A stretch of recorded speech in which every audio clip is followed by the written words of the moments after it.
Good day, Minecraftians. Mentat here, bringing you episode 13 of my Clouds of Darkness series. Today, well, I've been busy getting things cleaned up. As you can see, plenty of farm plots open. You know what? I should start using some of these for essence, and I should reduce my overall number of essence seeds as long as I am at it. We'll automate these in the future. For now, let's just get 2 more plots rolling with the essence seeds. Call that good. Because we've got plenty. So I'm just gonna throw the rest of them away as we have an entire stack hanging out. So I've reduced my farm by significant amounts of essence.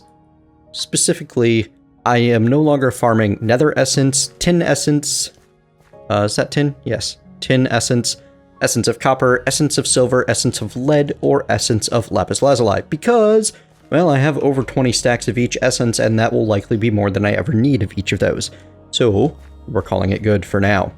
Now, what we are going to do is add one more very crucial essence seed to the mix. And what we really need right now are emerald seeds. And I've got all the materials for that in my inventory. These use extreme essence, same as the diamond seeds. Very expensive, very painful to craft those, but they are absolutely essential for our future plans. So we're going to put those in, and we're going to let those start running while we work on the real meat of today, which is going to be some adventuring. That's right, we're going to go out and we're going to go exploring, and we're going to hopefully find what I'm after. But before that, little bit of grunt work to do while we get ready. We're going to keep the beacon and the enchantment table, and we'll play with those another time. I know I was very excited to get to the enchantment table, and I'm very happy that I have one now, but my whims have taken me in another direction for now. Also, someone was helpfully pointing out to me that I have 13 eyes of... What is that? That is another essence seed. I have 13 eyes of ender hanging out in a random inventory somewhere while I was putting ender pearls and blaze powder together to make eyes of ender. So yeah, I guess I'll just kind of stuck those in the resource box and maybe get back to them someday. We'll see. Now, one thing I do want to show you before we take off, you. No, you don't have any toast in you. You have toast. We are going to make some better food out of these 3 pieces of raw beef that we have, because there's a lot of better food options in the game. How do I not have a skillet? Did it not ask me to make a skillet? Do I have a skillet in my bag of holding, maybe? No, I've got the empty infernal tier, which... Ooh, a lot of potential there. Anyway, I believe a skillet just requires some iron, so... Yeah, I think I never had to make one of those. Well, let's make a skillet. Wait, was that asking for an obsidian stick? No, just a random purple stick from Natura, because it likes to mess with me. Okay, so if you combine your skillet with some raw beef and some toast, you will turn the half hunger, or if you cook it into steak, 1 hunger beef and the 2 hunger toast into a 3.5 hunger hamburger. And that's about the efficiency you get out of most of the Pam's Harvest Craft meals. Every item, every ingredient adds about another half bit of hunger.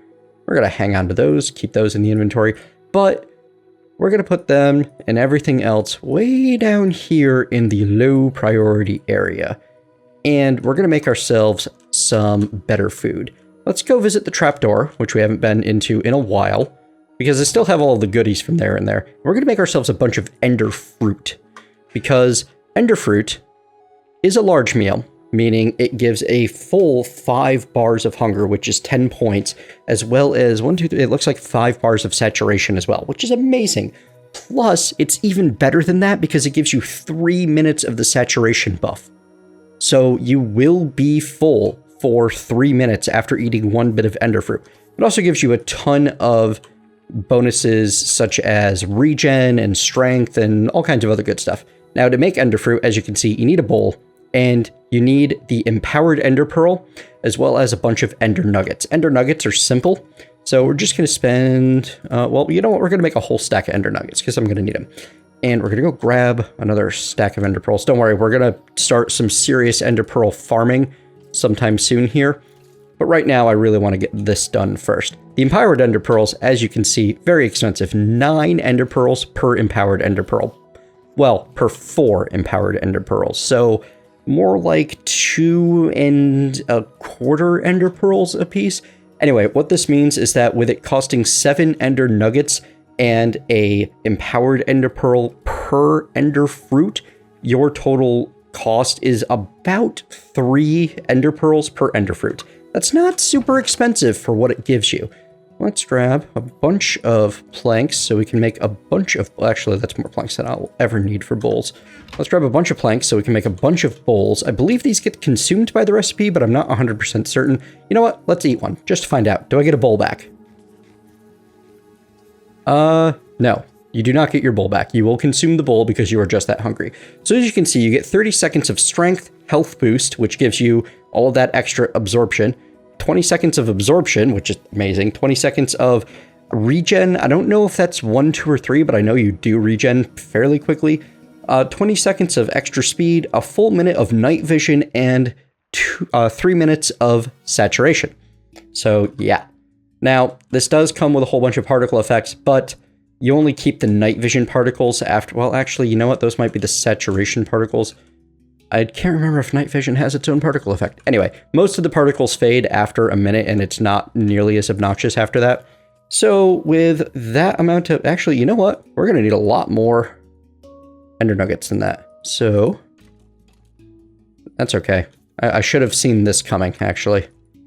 I should have planned for it. Instead, we're actually going to run out of materials. We are going to stop at that number so that we can then make ourselves some ender seeds for magical crops. And we'll toss everything else in here for the time being. Anyway, that gives us 21 ender fruits, and that's basically going to be our ender-driven route to immortality, because anytime we get low on health, well, we can just eat another one and have a whole bunch of regen and strength and speed, and we can run like the wind and get the heck out of there if we need to. So yeah, great stuff. Now, the reason I'm interested in making ender seeds specifically is, instead of any other route, is the essence of ender is used for more than just ender pearls. You only get 2 ender pearls out of 8 essence. It's not a really great conversion, but you also get end stone. Well, you could make end portals. Don't make end portals. You'll be breaking the pack and cheating past things, but you can get 4 end stone for 4 essence of ender, and that's actually kind of useful because end stone can be used for a lot of fun stuff. If you, well, maybe not a lot of fun stuff, but some important fun stuff. Besides, who doesn't like lots and lots of skyblocks? Plus, it chisels into a bunch of neat things. And all right, so there's not a whole lot you can do with it, but I want a giant platform of end stone in my world. Darn it! If I'm gonna build a tech area, I'm gonna build it out of end stone. Because, essentially. Ooh, I actually have one more of those that I need. Put that back. And we're gonna need that essence seed that I tossed away. So let me get this set up, and then we're gonna take a trip. Once everything's planted and ready, I'll be right back. Well, folks, I thought we were going to be leaving shortly, but as it is a blood mood, we will not. Instead, let's spend a little bit of time making ourselves even more durable. Yes, durable. I almost used some naughty words. So, you remember me playing around with the WildieCraft, I don't even know how to pronounce that, keys a little while ago? Well, I thought of a much better way to gather the drops from said keys. You could very easily make a little platform right here, just one above, get an entire inventory full of keys, and just start right-clicking. Because every time you right-click a key, stuff goes everywhere because you were, you know, not holding on to enough inventory space for your ruins to spawn. And I guess ruin spawns are going to be an issue. Anyway, every time you right-click a key, it tries to overwrite the chest, can't overwrite the chest, and ends up breaking the chest instead, causing items to spew all over the place. Wow, this is... Alright, so this is maybe a little less awesome than I was hoping it would be, but the principle is sound. The execution just needs a little bit of refinement, as it were. So, yeah, that's the idea. We're going to spend some time doing that and hoping to get some more... ruiny goodness. Well, not ruiny goodness. Ruinic goodness. I'm looking for the armor and the... Well, I'm looking for runic ingots, because getting that runic armor together before we head out would be pretty awesome. It's been getting a little bit of weird lag, and I think it's entity related. So yeah, we're not gonna investigate that too deeply today. I'll spend some time with Opus and try to figure it out, and maybe I'll need to rebuild this guy into something a little bit better. So yeah, I'm gonna spend some time opening boxes and see what I can get out of them. Hey, look at that. Speaking of which, Ruin Plate Legs. Now, I believe that these will have similar armor, and they have a durability of 6,000 instead of 660. Awesome. So that's pretty much what I'm here for, trying to get that runic goodness going on. And every time I pick up an item that I didn't have before, it takes a little bit longer for me to cycle through things. This can be a little bit painful until you figure out the pattern to it all. Ooh, rune bars. Awesome. Now I can make one of them swords. Because having a sword that can one-shot practically anything in the game would probably be a good thing if I'm about to go adventuring. So yeah, that's going to be my next little bit of time. Also, once that's done, well, you'll see. I'll cut back in once I'm done opening all of these up. Only 9 more. See you soon. For those of you wondering what happened to my last Ruin Longsword, it was lost in the transition when the world got rolled back a little bit due to an error in an old backup. I hadn't gone back and opened a bunch of Wildecraft chests yet. Ooh, whoops. Ended up upgrading my magic chest to an iron chest because I have so many of these runes. There's not really a giant use for them, but they can make staves, so I'm going to hang on to them. Maybe I'll use them later, but honestly, probably not. Ooh, spirit shards. What do? You make spirit pouches? Neat. A whole thing for a whole mod that I just don't know anything about and have no concept of understanding for yet. We will definitely be educating ourselves eventually. Okay, so the essence-infused leggings, not super useful right now, and I can't put them on a tool rack, so we'll just toss them in here.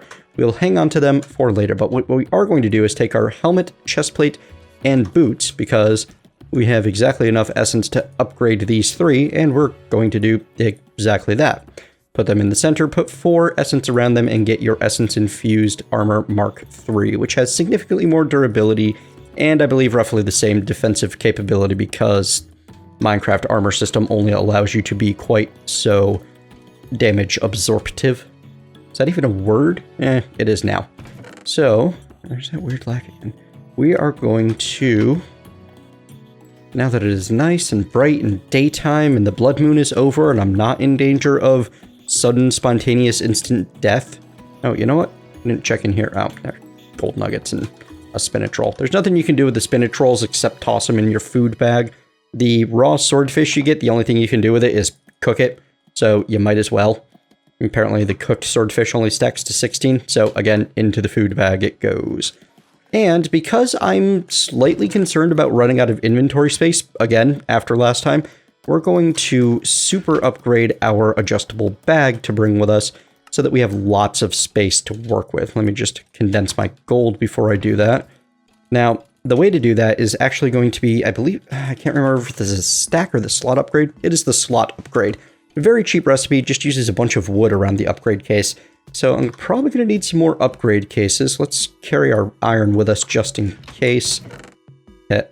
No iron bars pre-made. That's fine. Grab some sticks, grab some of you. Actually, I only need the 7 upgrade cases. Because slot upgrades, you can only put 7 on there. So, there we are. Now, let's see if we can, in fact, add them to the bag, and we can.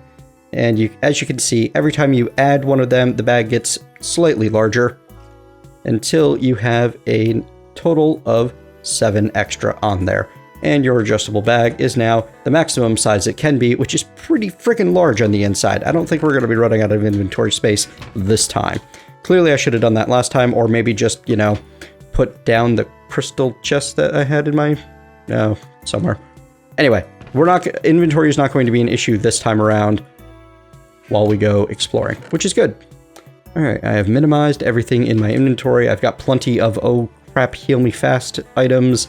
I've got my quest book on my far. You know what? Let's just do a quick double check to make sure I haven't accidentally completed anything while I wasn't looking. One thing away. And Ice Castle. Yeah, we need to get on making some ice sometime soon. Oh, you know what? We never collected our... Huh. It actually steps you through how to make the QED. That's adorable. All right, so let's claim our reward bag for this. And then we went ahead and we made ourselves... It says we needed 4. Oh, yeah, look at that. We did craft 4 Ender Flux crystals because I'm just... I don't know. I decided to go overkill and it ended up being just enough. So, 2 greater reward bags with 32 seared bricks and some yak hide legs. I don't think the yak hide legs are going to be better than the runic plate legs that we have. Or the ruin plate legs that we have. Weird naming structure on that. So yeah, those go in the chest. They get saved for later. Just want to be 100% prepared for all of this. Better storage contain... yeah, I should really get on finishing all of this. All of these things I should do. Yeah, I never actually did finish that mushroom challenge, did I? Oh well. Should go back to the village, but I'm too excited and distracted and interested in going to the Twilight Island, which I've been looking forward to for a while, because I want to get into the Twilight Forest, give this all a moment to load in. It is having some issues doing so. Keep my sword at the ready. Oh, yep. It does not like this at all. This is pure graphical issue. Okay, there we go. Oh, maybe. Man. I don't know what is up with this mod pack, but it is chugging. And this is a beast of a machine. This is like the fastest and most modern computer I've ever had. So, yeah. And the Twilight Island literally has a bunch of Twilight Forest trees. Be a little careful walking over here, as you could accident... Why am I stepping up? Is that a normal thing? Or, you know what? Nope, we're not going to mess with it right now. What we are going to do is check that out. Ooh, figs. Figs are neat. Such slowdown. Is it the Twilight Forest foliage? I hear that can cause issues. Yeah. Apparently these runic plate legs, or maybe it's the essence-infused boots Mark III. I don't know. Could it be something in baubles? The Ring of Air? No, that'd be silly. This is something new. I've developed Step Up, and I have no idea where it's come from. I'm pretty happy with it. I love Step Up. It's one of my favorite abilities, and it's like the primary reason I make the Boots of the Traveler. Oh, hey, there it is. Oh, we got all kinds of Twilight Forest goodies here. And then a portal leading to the Twilight Forest, which is... We're going to dive through that in a moment, but I want to investigate the rest of this island. I am certain that this island has more interesting goodies that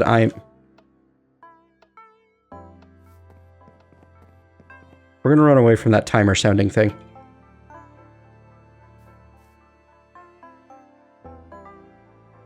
What was that?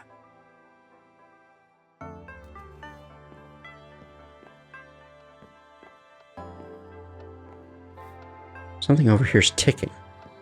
You hear that? Oh, it's time wood. That explains it. I understand now. It's the time wood clock ticking. I don't know how to use this stuff, but I know it's very, very useful. And can make for some... I believe it speeds up growth ticks around it, so it can be very good for a farm. I'll have to come back here with a enchanted crook and harvest those leaves. Whew. I was expecting some sort of devious, insidious trap. All right, folks, here we go. Through the portal. Alrighty, so one server restart later, and we seem to be in a blizzard as we spawn. Now, that's mostly a distinct problem because it's giving me the slowest 2 debuff. I can't see at all, and there's no portal back to where we came. Winter Wolf, my butt. Die. This ruined longsword is awesome. Let's get out of the snow. I can see a bit of dry-ish, I suppose I could say. I can see some non-snowy terrain north of here. I'm gonna head straight for that. And we're going to try to get our bearings. See if we can find something useful. Ah, there we go. Please let me out of the snow. Am I out of the snow yet? There we go. Yeesh. That is a pain to land in. I am glad that I came prepared with some pretty significant armor and a really awesome sword. Also, it's the Twilight Forest, as you can see. So it is, in fact, nighttime. Now, first thing I need to do is explore. In the Twilight Forest, you need to find yourself some raven feathers. They're going to be your best friend early on. And I'm going to end up spending a good bit of time here tracking down what I'm looking for. What do we got here? Stone and marble? That's cool and all, but not what I'm after. So let's, oh, look, that's a cool little tower. Happy to find that. But we're not ready to tackle that place yet. We have to progress a bit before we can. Hello, Ender Dude. Come here. I got a sword, and I want to introduce it to you. Its name is Ruin Longsword, and you die. I'm not a nice person. Pumpkins. Cool stuff going on. What do we got over here? Something neat looking on the map, but I can't quite see it in the world yet. What I really want to find is a labyrinth. Oh, hey. This is actually awesome. This is the Hydra's lair, and that's like the first boss you're supposed to fight. So, considering the general OP-ness of this armor, and the ender fruit, and the longsword that I'm using, yeah, I'm gonna break right in there and destroy myself a Hydra. Naga stone cannot withstand the power of this extreme ender pickaxe. Let's hope that I am not, like, overestimating things, and this is not a very fast and fatal end to this series. Oh yeah, Naga's dying fast. That's good. Come here, buddy. Ow. Yeah, he's not even doing real damage to me. One dead Naga. Awesome. We collected 8 Naga scales, a miniature yellow heart, which is awesome because I'm going to be able to make myself a yellow heart canister with that, and a Naga trophy. I don't remember what the Naga trophy does. Anyway, point being, we have some Twilight Forest quests, which are extremely important to the long-term completion of this pack. Oh, hang on. Oh, I have to complete all of the quests. So we've got the Naga. Next is the Lich, which would be that tower over there. We'll deal with that in a bit. I'm really, really, really excited about finding a labyrinth. Let's see if there was a chest that spawns. I don't remember. It's been a long time since I've done Twilight Forest progression. So, here we go. Nope. Not finding anything. Naga stone ain't got nothing on this pickaxe. I love it. I love it. I love it. Durability free, massive, what's it called? Mining level? Yeah. Whee! Alright, so I'm going to do some exploring, see if I can find a labyrinth, and then we're going to go delving, well, in the Twilight Forest labyrinth. There is a labyrinth for the world, but that's a whole different thing. And the main thing that I'm looking for right now is a pillar of obsidian with a block of lapis on top, because you will almost always find ravens in that area. And to find that, the easiest thing to do is to find yourself the Twilight Clearing biome. That's where they tend to... Oop, no, I hear birds. I don't see any ravens. Alright, birds, you're safe from murder for now. Lucky you. Now, there are faster ways to find the ravens using other mods and spending resources on it. However, let's see if there's a way to craft the raven feather in this pack. That might be an option. Spawn forest raven? No. Not a chance. Raven's feather? No recipe. That's okay. Okay, so yeah. Exploring ahead. I shall return once I find myself what I need to progress a little bit further and find myself that labyrinth, because the labyrinth holds a really particularly cool item that I think you guys are going to be excited with what I'm going to do. Back soon. Here we are then, folks. I've strayed quite a distance at this point from where I entered. And as you can see, we've got a couple of ravens around. Oh, come on. There we go. This here obsidian pillar with lapis lazuli on top. And the reason I wanted the ravens is to use the raven's feather plus some torchberries and some glowstone dust to make the magic map focus, which which I'm going to use with some paper to make a blank magic map.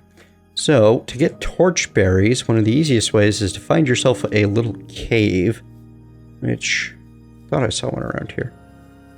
Or you can just go digging underground until you do find one. You know, with the massive amount of food that I have, I'm highly tempted just to point at the ground and vein mine the grass and then the dirt and drop myself into a hole and find a cave that way. That is certainly an option. But if I just explore a little bit, I'm certain to find something that intersects with the top of the world. Here we go. There's a little cave leading into the world. Hello, zombie. Goodbye, zombie. Oh, hey, you survived a hit. That's surprising. Wow. Oh, yeah, look at this. This is a nice little ravine. And if I look up and down it, should be able to find some torchberries in here without too much. In fact, there's some right now. Hello? I'm actually more worried about them pushing me off the edge than anything else at the moment. Like, the fall wouldn't kill me, but it would be annoying. And there's a witch down there, or a potion-throwing nasty mob. Okay, torchberries, ho! Yay! Now I have a torchberry. Just needed the one. And I believe there's glowstone that's easily available in the forest as well, but I don't remember exactly where. So I'm going to return to base to get the glowstone, and once I get back to the forest, I will cut back in and you can see me put the magic map together. Besides, I need to get paper. I forgot to bring that with me. I almost always forget to bring that with me. So yeah, back soon, folks. Alright, folks, I got back home and noticed that we are actually very low on time. We'll have to pick this up next episode. But let me just show you real quick what we're going to do here. We're going to use the torchberries and the glowstone dust and the raven's feather to make a magic map focused with fire it writes. Then we're going to combine 8 paper around that to make ourselves the blank magic map. I can see for miles. And let me show you what that blank magic map is going to do. Wow, it's actually being very kind about switching islands and dimensions. So I swear that there is some sort of mob-related memory leak in this pack, because the longer I stand around my mob spawner, the worse it gets, until eventually my Java instance is using up like 8.5 gigabytes of memory, even though I've only given it a certain amount of, what do you call it? I've only given it like a reasonable Minecraft amount of RAM, around 4 gigs. So yeah, that's a bit of a problem. I don't know what mod is causing it, or if it's just the fact that the monsters that spawn in my trap cannot all possibly fit. Here we go. This time I'm where I'm supposed to be, right next to the edge of that portal. I had to, and there's a raven right next to it. I wonder if that's, you know, all intentional. Like that seems very planned, like a raven was put here for me to find when I spawn. It probably has to do with the fact that I had to close my instance just to finish loading into the area for the first time. Oh yeah, and look at that. There's your first bit of torchberry. Easy to find. Huh. Yeah, this definitely seems planned. Like I was supposed to do it this way. Anyway, speaking of torch... come here. Now I need to get out of here without dying. Hello, zombie. Goodbye, zombie. Not that I'm particularly worried about what these guys can do to me, but still. Bat. If this were a different pack, I would be very excited to find that bat. I suppose if I really wanted to make like the best jetpack, I would need to find that bat and put it in a soul vial, and it's a whole process, and there's a reason I'm not building jetpacks, guys. I've got other plans for flight, which you should be seeing very soon. Alright, so then, now that we've got everything we needed for the magic map, well, now we have our magic map, we can put it on our hotbar and right-click it to turn it into the magic map number 0. And now when I look down at it, I can see everything in the world around me. Now, admittedly, this was not the best place to put it. Ooh, is that like an icy lich? I don't know of the frost biome bosses. Anyway, I can see everything around me. You can see if I compare this map with my own map, not group all, stop that, where the Hydra was and where the second Hydra was that I found and kind of accidentally a bit. I have 2 Hydra trophies now. It's a good thing. So yeah, this is going to guide us around, and I'm going to be using this map to find myself what I'm looking for. And I'll spend some time off camera exploring around, finding the right places for this. And when I come back next time, hopefully we'll be tackling more Twilight Forest goodies with our completely and ridiculously overpowered weapon and armor. So, thank you very much for joining me, folks. Hope you've enjoyed the episode. If you have, please leave a like and consider subscribing. If you have not, then please leave a dislike and tell me what I can do better. And I will see you next time.